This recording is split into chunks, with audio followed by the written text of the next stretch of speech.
final question is, how do you want this case to end, or what do you think is the most ideal way that this case can end? And I'll start with you, Brian. Well, the most ideal way that this could end is that the judge or the prosecutor look at this and understand that this is stupid, make it go away. That would be the best possible outcome. Absolutely. You know, I'd say drop all charges and look into fixing this law thing. Jeff, what do you think? Let her go. Just let her go. Let her go. She didn't do anything wrong.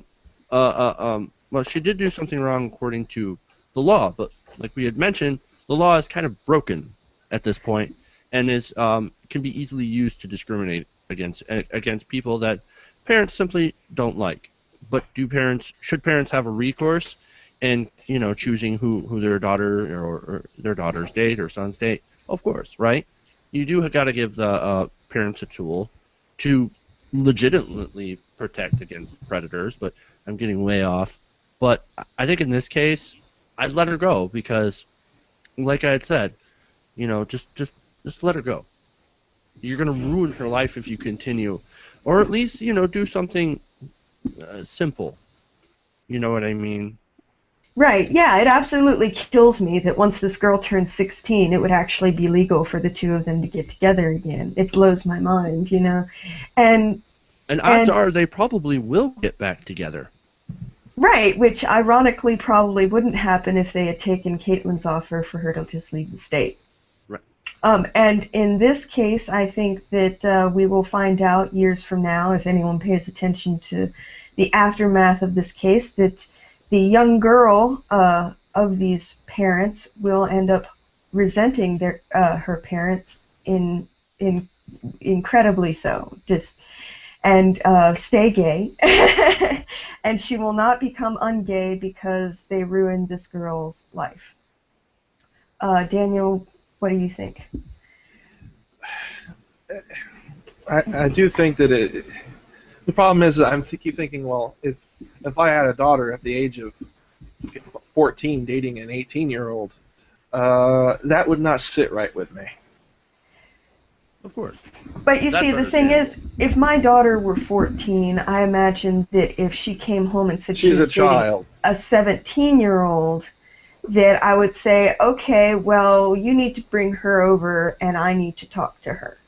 That's the way I'd react, honestly. I wouldn't freak out. I'd just be like, well, I need to meet her. Definitely need to meet her.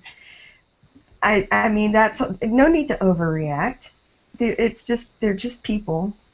I don't think she was trying to be a predator, but I mean, how would you want this case to end, Daniel? How would you like this case to be resolved? We have these laws in place for a reason. I don't think it's 16 as far as I would, and that's twisting my fucking arm to make that happen.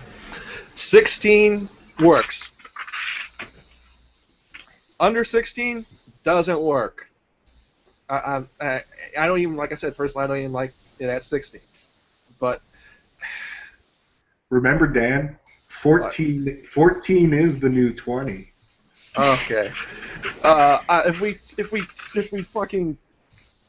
If we change, let this girl go just because she's a lesbian, doesn't make any fucking sense either. The law is the law. We wouldn't be letting her go because she's a lesbian. If a 17-year-old guy were dating a 14-year-old girl in this circumstance, I probably wouldn't feel much different unless he were found to be abusing her or something. Okay, I see this happen all the time where individuals are over the age of 18, date children well in the ages of 16, and when they do get popped, I just say, that's natural selection. Goodbye, you deserve it. But that's just how it is. Is that the way you feel when someone who's smoking pot gets busted by the police for smoking pot? No, because these people that I'm talking about do have that kind of sexual predator type mentality. Are you actually calling her a predator because? No, I mean because of this. This is only months after she turned 18. This is not the same situation. No, it's not the same situation, exactly. but you would apply the same rules to her on that same situation. I understand. There's no one-size-fits-all I don't see that there's a one size fits all on this one. Well, that's why you need to have, I guess, like what Brian said, the judges need to be able to waive and have discretion as opposed to deal with mandatory sentences, mandatory minimums. Dan, I agree on that. Dan, all right. If you ever have a daughter, she's gonna hate you. Yeah, learn to chill. Your children hate you. Oh no, you can chill out, and your kids don't have to hate you. I didn't hate my mother. I resented her sometimes for being a little overprotective, but I mean, truly, it's okay. It'll all be fine. They'll have sex and they won't die. I swear. The funny part is when I was a child, I had these opinions, so that was the funny part. I always was kind of always instilled that this is the way it is, and this is how it is. And if you fuck up, I fuck you up. That's how I grew up. I'm like, okay, I get it. Well, that's fun.